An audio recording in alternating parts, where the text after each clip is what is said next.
ఒక్క దేవుని మాటకు తావివ్వగలిగితే, if you listen to God's word, దేవుని వాక్యం వినగలిగితే, దేవుని వాక్యాన్ని పాటించగలిగితే, ద్వితీయోపదేశకాండం 28వ అధ్యాయంలో మీరు జాగ్రత్తగా చూస్తే 14 వచనాల దాకా మీరు చదివితే ఎన్ని ఆశీర్వాదాల గురించి బైబిల్లో ఉందో, ఎన్ని ఆశీర్వాదాల గురించి దేవుడు చెబుతున్నాడో.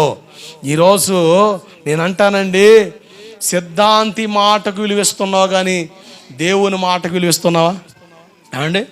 సిద్ధాంతి మాటకి ఇచ్చినంత విలువ దేవుని మాటకి ఇస్తున్నావా చెప్పండి. మూఢాచారాలు ఎన్ని చక్కగా చెబుతాము, దేవుని వాక్యం చెప్పమాను ఒక్కటి ఉండదు కడుపులో. దరిద్రం ఏలపోతే ఏం వెళుతుంది చెప్పండి, నష్టం ఏలపోతే ఏం వెళుతుంది చెప్పండి. ఉన్న పాటున మారిపోతాయి పరిస్థితులు. ఇవన్నీ కూడా అనార్థాలకే దారి, అనార్థాలకే.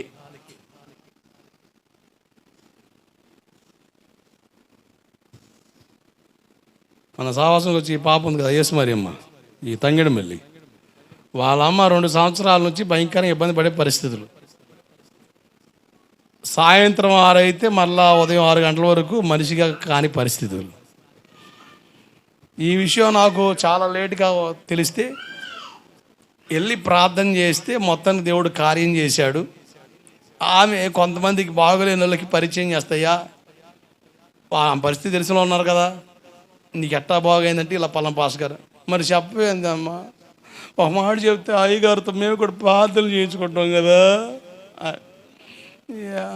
అయ్యగారు అందరి టైపు కాదమ్మా, నన్నే చూడండి, ఆయన యేసు వైపు చూడమంటాడు, నీకు కూడా విశ్వాసం ఉండాలి కదా, పిలిపిస్తే బాగుంటుంది కదమ్మా. మొన్న వెళితే అసలు లైన్గా నిలబడి ఉన్నారు. ఏదో ఆధార్ కార్డు రాయడం వస్తారు చూసారా, ఏదో జనాభా లెక్కలకు వస్తే మా ఇంటికి రండి అన్నాడుగా, లైన్గా. అమ్మా శుక్రవారం సాయంత్రం కోట ఉంది నాకు, నేను ఏదో ఓపిక చేసుకుని వచ్చాను, ఎంతటితో ఆపేస్తాను, ఇంకేదో నుండి తర్వాత చూస్తాను. ఆమె జీవితంలో జరిగిన అద్భుతం ఏంటంటే, నేను వెళ్ళిన రోజే తన భర్త మాంత్రికుడి దగ్గరికి వెళ్ళాడు దిగతోడు పెత్తానికి. ఏదో మాట అంటలేదు కానీ ఎట్టగా ఎట్ట ఉంటాంలే అని చెప్పి దిగడు పోతే, సరే రేపు వస్తాను అని చెబితే మొత్తానికి అన్నీ దానికి కావాల్సిన సామాగ్రి ఉంటుంది కదా, మూట ముడుపులు అన్నీ లైన్ చేసుకొని రెడీలో ఉందో అనుకుంటే, ఇక ఆ విషయం నాకు తెలీదు, మేము వెళ్ళేలోపు వచ్చిండు. ఇక నేను చెప్పా, అయ్యా ఉపవాస ప్రార్థనలు కొద్ది రోజులు మా అమ్మాయి అక్కడే కదా, ఇబ్బంది పడేది ఏముంది, ఆరోగ్యం బాగుండే ఎక్కడ ఉంటే ఉపయోగం ఏముంది, కొద్ది రోజులు ఆడుంటే బాగుపడదు కదా అంటే, ఏదో మాట వస్తే తలకిపోయాడు మనిషి, అంతేగాని అతనిలో ఏ స్పందన నాకు కనబడలేదు. నేను చెప్పని చెప్పి ప్రార్థన చేసి వచ్చేసా. ఆ తర్వాత రోజు సాయంత్రం మాంత్రికుడు వస్తాడే, ఇతడు చూస్తున్నాడు, రాలే. గడిచిన తర్వాత రోజు వెళ్ళి ఏంది రాలేదంటే, ఏంది వచ్చేది అని నా పోలికలు మొత్తం చెప్పాడు. ఎట్ట ఉన్నాడు ఆయన నా దగ్గరికి వచ్చాడు, ఆమె నా బిడ్డ నా కాడ పంపని చెప్తున్నాడు. కనుక నేనేం చేసినా బాగుపడి లెక్క అవకాశం లేదు, కానీ గోవిందపురం పంపించు. ఎవరు చెప్పాడు ఆ మాట? అది లెక్క. దేవుడికి స్తోత్రం కలుగునుగాక. హల్లెలూయా. ఇక్కడ ఒక ప్రబుద్ధుడి కాళ్ళు పడిపోతే ఎవరో చెప్పారు, ఎక్కడో పట్టింది ఇన్ని కనుక మధ్యరాత్రి పూట అఘోర హమోర అని అసలు గోవిందపురం వల్ల అదురోళ్ళు సగం మంది. దీని తగ్గట్టు ఈ మధ్యరాత్రి వ్యవహారాలు చేస్తే ఎవడు బయటకు వస్తాడు? 6 అయితేనే అరెస్ట్గా అండర్ కంట్రోల్కి పోవాల్సింది, ఇక మాట్లాడే పని లేని పరిస్థితులు. మనుషులు దిట్టం కనపడతారు కానీ 6 అయితే లోపల దిబిడి సౌండ్లు వస్తుంటాయి. ఎందుకంటే మరి మనుషులు భయం, అది దేవుడికి స్తోత్రం కలుగునగాక. నేను ఇక సరే ప్రార్థన జరుగుతుంది, కూటమి అయిపోయింది, అది కలుద్దాంలే అని. ఇక ఒకరోజు మధ్యరాత్రి ఇక పరిచర్య అయిపోయి లేట్ అవుతుంది కదా, ఎవడు బండి వేసుకొని ఇక ఏదో ఇక పొగలొస్తున్నా, ఏంటంటే తిప్పుతున్నారు, అప్పు చెబుతున్నారు, ఇట్లా తీసుకెళ్తున్నారండి. ఊరు మొత్తం తిప్పితేనట ఎక్కడ దేయం పట్టింది ఆడికి వెళ్ళగానే లేచి నడుస్తాడట. మరి నడిచాడు ఆ మనిషి? రప్పించండి వాడిని. మరి అతగాడో ఎవరో తెలియదు కానీ నేను వచ్చిన కొత్తలో ఆ చర్చి ముందర ఆరాధన చేస్తుంటే ఎవరో ఫోన్ చేశారు దిగదుడుపుడు గారికి, రాయ్యా కొంచెం పని ఉందని. వస్తానని బయలుదేరి పోటుగాడు. నాకు తెలియదు కదా, నేను ఆడబెట్టి బాకలు పెట్టి ఆరాధన చేస్తున్నా. ఎదగాడు ఆ వాక్కాడికి వచ్చి ఆ వాక్కాడి కింద మీద పడి దొరుకుతుండు. ఇక వచ్చే పని లేదు ఇక, ఎందుకంటే ఏదో నెడుతుందట, ఎల్లు తప్పలో పడతాడు, నెడతో తప్పలో పడతాడు, నెడతం తప్పలో పడతాడు. ఇక మొత్తానికి ఇక 11 గంటలకు వచ్చాడు మనిషి. ఏంది ఎంత లేటు, ఎప్పుడు వస్తానండి, ఏంది వచ్చేది, ఎవడో ఏడ బాధలు పెట్టిందంటే కొత్తగా వచ్చిండే అయ్యా, ఓరి నాయన ఏదో నెడుతుందిరా నాయన, వెళ్ళిపోయి కంపంలో పడుతుంటిని, ఇక దండరా బాబు అని అటు నుంచి పోయిండు. దేవుడికి స్తోత్రం కలుగునుగాక. ఇక్కడ ఒక ఆయన నేను వచ్చిన కొత్తలో మాచర్ల అడవుల్లో మాంత్రికుడి దగ్గర తీసుకెళ్ళాడు మనిషి. నాకు ఆమె ఈ మధ్యకాలంలో చెబుతుంది, ఓరికి దుంపది ఎంత కార్యక్రమం జరిగింది అనుకున్నాను నేను. ఈ మధ్యకాలంలో 2-3 సంవత్సరాల క్రితం చెప్తున్నాను, అయ్యగారు మీరు వచ్చిన కొత్తలో నన్ను మా ఆయన బాగలేదని మాచర్ల అడవుల్లో తీసుకెళ్ళాడు. అక్కడున్న మాంత్రికుడు ఏం చెప్పి తెలుసా, మీ ఊళ్ళో ఎవరో కొత్తగా పాచకడు వచ్చిన ఉన్నాడు. వచ్చాడు, ఆడ తీసుకెళ్ళరా బాగుపడుతుంది అంటే సచ్చిని పంపాడు. దేవుడికి స్తోత్రం కలుగునుగాక. హల్లెలూయా. అంటే మాంత్రికుడు చెప్పిన సిగ్గురాదు మనకి అంటే మ్యాటర్ నాలో ఏదో ఉందని చెప్పట్లే, మ్యాటర్ అంతా యేసయ్యది. ఆమేన్. మట్టి మనిషినండి, ఘనత మహిమ సమస్తము దేవునికే చెందునుగాక. ఆమేన్. హల్లెలూయా. దేవునికి అసాధ్యమైనది ఏది లేదు. నేను అంటాను, ఆయన మాట మీద ఆధారపడితే మన పరిస్థితులు మారుతాయి. నీకు దండం పెట్టి చెబుతున్నా, నీ పరిస్థితులు మారుతాయి. నిజం. మీరు ఇంకా ప్రార్థనే తాయి అన్న కాడే తగలబడితే మీ బతుకులు అలాగే తగలబడతాయి. ఒక్క అడుగు ముందలకు రా. నేను నా యేసయ్య మాట చెప్తున్నా, ఆ మాటకు ఆధారం చేసుకుని అడుగు ముందలకి నీ జీవితంలో ఆశీర్వాదం చూస్తావంతే. ఆమేన్. హల్లెలూయా. నిన్ను కాపాడేది దేవుడు, నరమాత్రుడు కాడు. ఆయన సామర్థ్యం మనకు అర్థం కాకేనండి ఈ పనులన్నీ చేస్తుంది.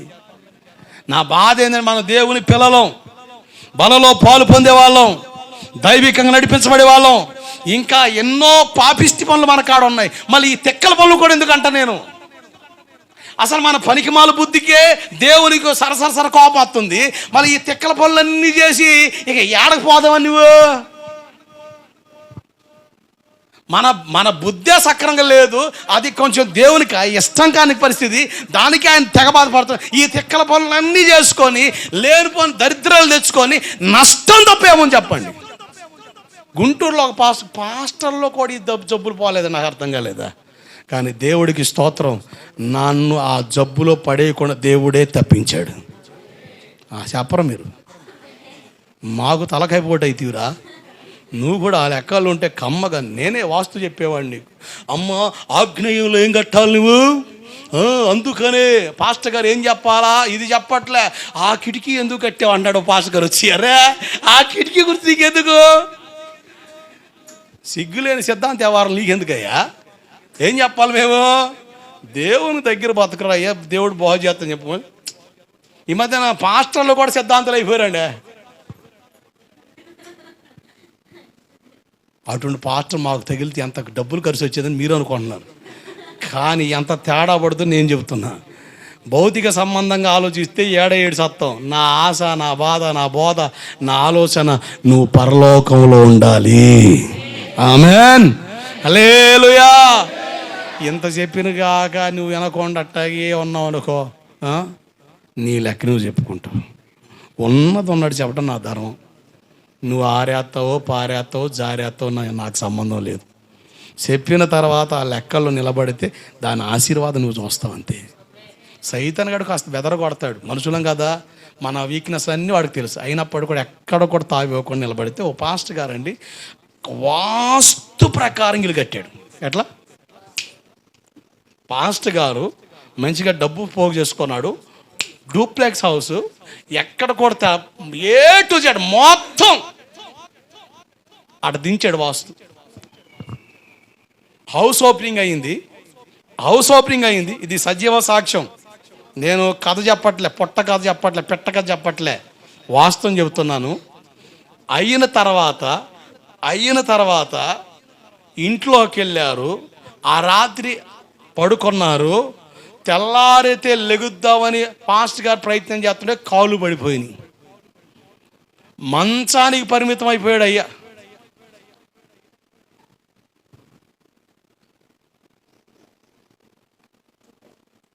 ఇలా జరిగితే కానీ బుద్ధి రాదనుకుంటా. ఏడవడం మొదలు పెట్టాడు. అయ్యా నా పరిస్థితి అర్థం కావట్లేదు, నడవలేకపోతున్నాను, అన్ని మంచం మీదే. దైవజనులుగా చెప్పిన మాట ఒకటి, మేము ఇవన్నీ మాని దేవుని వైపు క్షమాపణ కోరు, దేవుడు బాగు చేస్తాడు. మేము బోధించాల్సింది ఏం చెప్పండి? నేనైతే చెప్పగలను. గోవింద పోర్లేని ఉంది వాస్తు చెప్పడానికో సిద్ధాంతం చెప్పడానికో కొంతమంది బలి వస్తారు. ఎంత చెప్పినా కూడా కొంతమంది బలి తగులుతారని నాకు. ఇలా ఆదివారం చర్చికి వచ్చి నిద్రపోతున్నారు సంగతి నాకు అర్థమైంది. అయ్యగారు ఈరోజు మంచిదేనా? కాదురా, దొడ్డికి కూడా వెళ్ళొద్దురా, ఇంట్లోనే ఉండరా అంటే, అయ్యగారు ఎంత కఠినంగా అయితే మనం బతకలేంగా, బతకూడదురా, నువ్వు ఆడే సావాలరా అంటున్నారా. కొంతమంది మోకాలు మాడిపోతున్నాయి. ఇవన్నీ ఎందుకో ఇప్పుడు, మరి ఇప్పుడే, మరి ఇంకెప్పుడు చెబుతా? బతుకున్నప్పుడే కదని చెప్పాల్సింది.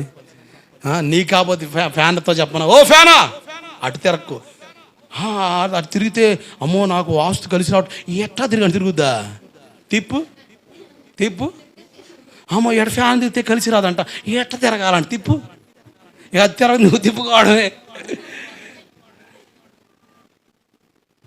ఎన్ని తిక్కల పనులు. పుట్టినప్పుడు అడ్డం రాని ముహూర్తం, చచ్చినప్పుడు ఆధారం కాని ముహూర్తం, ఊగిసలాడే ఈ 4 రోజులు జీవితానికి ఎందుకయ్యా అంటున్నా నేను. అర్థమవుతుందా? అర్థమవుతుందా? అర్థమైపోతుందా? అవసరం లేదండి. దేవుని మాట ప్రామాణికంగా ఎంచగలిగితే మన జీవితాలు ఆశీర్వదించబడతాయి. దేవుడికి స్తోత్రం కలుగునుగాక. జఫన్యా శాస్త్రి గారు వైజాగ్ సేవ నిమిత్తం వెళితే అద్దింట్లో ఉండాలి. అద్దిళ్ళు ఏడ దొరకట్లే. పాస్టర్ గారా వద్దయ్యో, మీలాంటి వాళ్ళు వస్తే 24 గంటలు తొక్కిసలాట జరుగుతాయి. వచ్చినోడు వస్తూనే ఉంటాడు, పోయేవాడు పోతూ ఉంటాడు. మిమ్మల్ని ఏడ భరించేది రా నాయన, అసలు వద్దని ఊరి ఇవ్వట్లే. తిరిగారు ఎవ్వరు ఇల్లు ఇవ్వట్లే. ఏడుపు మొఖంతో, అయ్యా ఏందయ్యా ఈ పరిస్థితి. ఒక ఏరియాలో పాడుపడ్డ ఇల్లు ఒకటి కనబడింది. కనీసం ఇది ఎవరిదని అడిగితే పలానా వ్యక్తి, ఒక మంచి ఇంజనీరు హైదరాబాద్లో ఉంటాడు, అక్కడ ఇల్లు కడితే భవిష్యత్తులో ఆ ఫ్లాట్గా మార్చుకొని కాస్త అద్దెకిచ్చుకోవచ్చని మొదలు కట్టుకున్నాడు. అద్దెకిచ్చేవాడు. ఆ ఇంట్లో సమస్య ఏంటి తెలుసా? కొత్తగా ఒకళ్ళు ఇంట్లోకి వెళ్ళారు. ఆ ఇంట్లో ఆయనేమో ఆఫీస్కి వెళ్ళాడు. ఇంట్లో ఉంటుంది కదా మేడ, ఎవరు మేడం గారు అన్ని సర్ది సరదాగా టీ కాసుకొని వచ్చి సోఫా మీద కూర్చొని, కొంతమంది ఎటకే తాగుతారు, మీకు తెలీదా? టీ తాగంటారంటే పెద్ద ఎస్టేట్ గుమస్తాలే. మరి వీళ్ళే తాగుతారో లేకపోతే ఎవరో అర్థం కాదురా అయ్యా. ఏందిరా సౌండ్? టీ తాగుతున్నామండి. అబ్బా ఇంకా అమ్మగా తాగుతున్నావురా నువ్వా? ఆమె కూడా చక్కగా సర్ది, అబ్బా ఆహా ఏంటి 3 రోజెస్, రంగు రుచి చెక్కదనం, పట ఎవరో కొట్టారు, పెట్టమని అర్థం కాలే.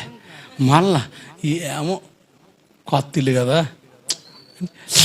మళ్ళా కళ్ళు మూసుకొని అలా పెట్టమనుకోండి. అసలు ఏందిరా అని చూసి కొట్టేది చూడగానే మొండి చెయ్యి, అమ్మో ఇక్కడ ఏవో దెయ్యాలు తిరుగుతున్నాయని చెప్పి వాళ్ళ దైవానికి ఫోన్ చేసింది. ఇంటికి దేవుడు ఉంటాడుగా భర్త, ఆయన ఫోన్ చేసి, అసలు ఈ ఇల్లొద్దు, ఈ ఇంట్లో ఏవో తిరుగుతున్నాయి అయ్యా, ఏదో మొండి చేసి పెట్టని కొట్టిందయ్యా అని. ఇంకంతే సర్దుకొని లాగో వాళ్ళు పోయారు. ఇంకొకరు వచ్చారు.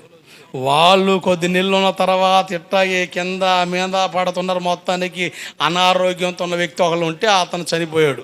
వామో ఇక్కడ ఏదో కీడు వాటిల్లుతుందిరా నాయన, అసలుకి ఆరోగ్యం బాగలే, తేడా పడిపోయిండు, ఇక చూసుకో కలిపిండు ఏమని, అయ్యి బాబు ఇక్కడ ఏవో శక్తులు ఉన్నాయి, ఏవో దెయ్యాలు తిరుగుతున్నాయి అని వాళ్ళు ఇక అంతే. ఇక ఆయన అచ్చు గుద్దినట్టుగా ఇంజనీర్ కదండి, వాస్తు ప్రకారం కట్టాడండి ఇల్లు. మరి దెయ్యాలు కోట అయిపోయింది. అది మరి దెయ్యాలు కోట అయిందండి. ఇక మొత్తానికి పాస్టర్ గారు అడిగితే, అయ్యా ఆ ఇంట్లోకి వెళ్ళకండి, మీకు మర్యాద చెబుతున్నా, అసలే మీరు కొత్తగా భార్యాభర్తలు పెళ్ళి అయి ఉంది, పాస్టర్ అంటున్నాం, మరి ఏం తేడా పడితే మాకు సంబంధం లేదంటే స్టోరీ మొత్తం చెప్పారు. ఈయనకి ఇటువంటి ఇల్లే మనకు కుదురుద్దని ఆయన ఫోన్ చేశాడు. అయ్యా ఇట్లా జరిగింది, ముందలే చెప్తున్నా మీ ఇష్టం. అయ్యా ఇవన్నీ మేము విన్నాం, మేము అందే దానికోసం.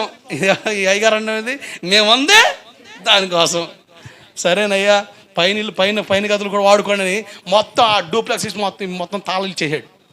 అద్దో నీ ఇష్టం, కడితే కట్టు, అది ఎవడు తీసుకో, మొత్తం పాడవుతుంది. కొన్ని లక్షలు పెట్టి కట్టే ఉపయోగం లేని పరిస్థితి అయింది. నువ్వు వాడుకని చెప్పి మొత్తం ఇచ్చేయండి, నీ ఇష్టం కడితే కట్టు, లేకపోతే లేదురా నాయన మొత్తం వాడుకన్నాడు.